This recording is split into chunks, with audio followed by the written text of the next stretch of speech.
Pemirsa pencari nafkah di toko online siap-siap kena pajak. Pemerintah sedang melakukan finalisasi aturan baru yang mewajibkan marketplace memungut pajak dari para pedagang online. Tujuan dari langkah pemerintah ini tak lain untuk menjaga iklim persaingan usaha. Lantas pertanyaannya, akankah penarikan pajak ini berdampak kepada kenaikan harga barang-barang di marketplace? Bagaimana pula nasib offset pedagang bila aturan ini benar-benar diterapkan?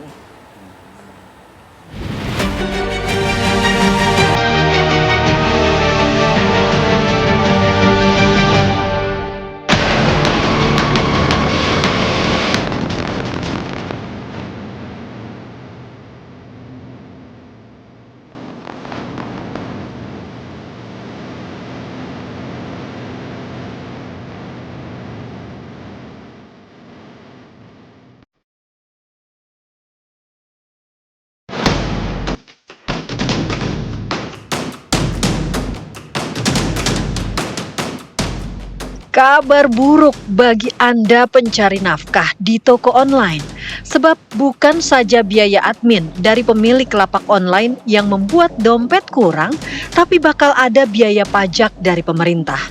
Tujuannya tak lain untuk menjaga iklim persaingan usaha. Pemerintah ingin memastikan bahwa semua jenis usaha yang ada di negara ini memiliki aturan main yang jelas, termasuk dalam hal penerapan pajak.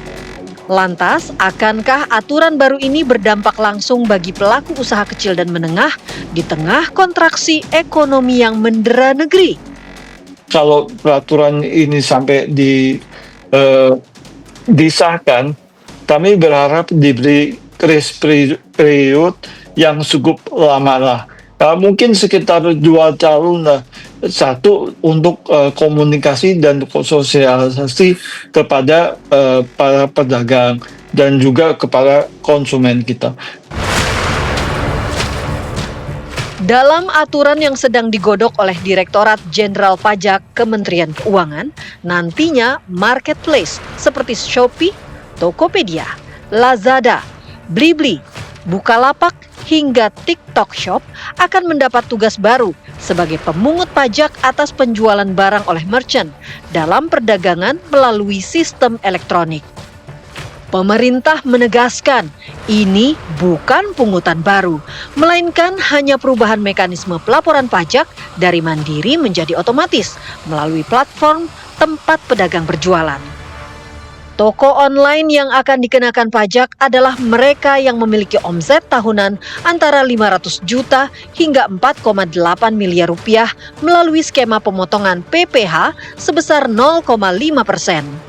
Sebagai ilustrasi, toko online dengan omset tahunan 500 juta rupiah maka akan dikenakan pajak penghasilan sebesar 2.500.000 rupiah. Adapun UMKM yang beromset di bawah 500 juta rupiah per tahun, maka tidak akan dikenakan pajak penghasilan. Pedagang online itu kan sama dengan pedagang UMKM, sama juga dengan pedagang retail biasa. Dan memang sesuai peraturan pajak itu peraturan pemerintah nomor 55 tahun 2002 yang menggantikan PP nomor 23 tahun 2018, memang pedagang online dikenakan pajak sebesar 0,5% dari transaksi. Hal ini dikenakan kepada e-commerce-nya sih sebenarnya.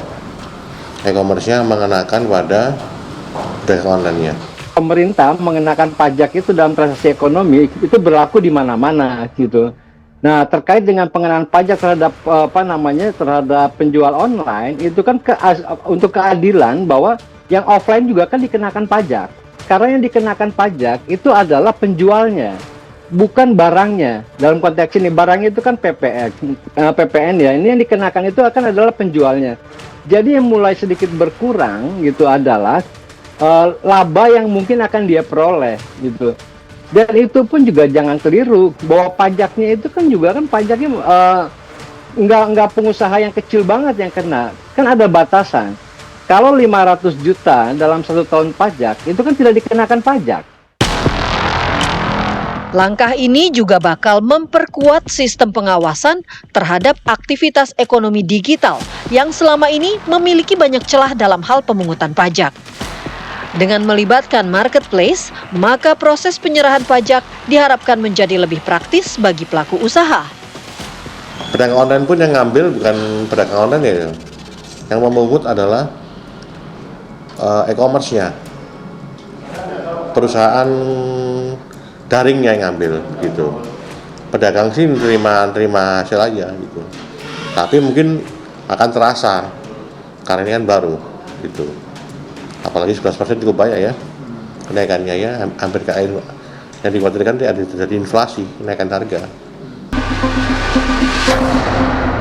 Tak bisa dipungkiri, era digital telah menggeser perilaku konsumen dalam segala hal, tak terkecuali dalam aktivitas ekonomi. Toko-toko offline kini nyaris selalu sepi. Konsumen berbondong-bondong beralih ke marketplace karena harga barang di sana yang jauh lebih murah lantaran tanpa dikenakan pajak. Lantas, akankah langkah pemerintah mewajibkan e-commerce untuk memungut pajak hasil penjualan para pedagang akan berdampak pada kenaikan harga jual barang di e-commerce? Ya, ini kan menyangkut terkait dengan bisnis juga ya. Mungkin terkait dengan pelaku usaha juga harus mematuhi terkait dengan aturan perpajakan. Tapi dalam sisi konsumen, ini juga sebenarnya harus ada kajian terkait dengan ability to pay-nya dari konsumen tersebut. Sampai batas mana konsumen itu mampu untuk menambah biaya dari pajak ini gitu. Ketika konsumen itu tidak bisa menambah biaya terhadap pajak ini dengan ability to pay-nya terlalu tinggi atau batasnya itu terlalu jauh, nah makanya hal ini juga akan berdampak pada daya beli konsumen gitu. Jadi apakah ini akan menurunkan daya beli? Tergantung pada penjualnya. Kalau beban yang dia harus bayar dari keuntungannya dia, kemudian dialihkan bebannya itu kepada konsumen dengan cara dia menaikkan pajak, dan ini yang terjadi bukannya daya beli yang akan menurun, bisa jadi dia yang akan kalah saing. Kecuali barang-barang yang dia jual itu adalah barang-barang yang eksklusif, barang-barang yang istimewa. Tak hanya membuat aturan demi menciptakan kesetaraan, tapi pemerintah juga didesak untuk gencar melakukan sosialisasi. Apalagi penerapan pajak kerap menimbulkan resistensi di kalangan pelaku usaha dan konsumen. Pajak itu adalah narasi yang mengerikan. Setiap orang menyebut pajak, itu adalah pengambilan hak yang dia miliki itu yang dilakukan oleh orang lain, dalam hal ini oleh pemerintah. Jadi pajak itu adalah narasi yang menakutkan dan tendensinya selalu negatif. Makanya pemerintah itu jangan hanya berhenti membuat aturan, tapi juga dia melakukan edukasi kepada publik, terutama perorangan dan UMKM, serta kemudahan pelaksanaan pajak.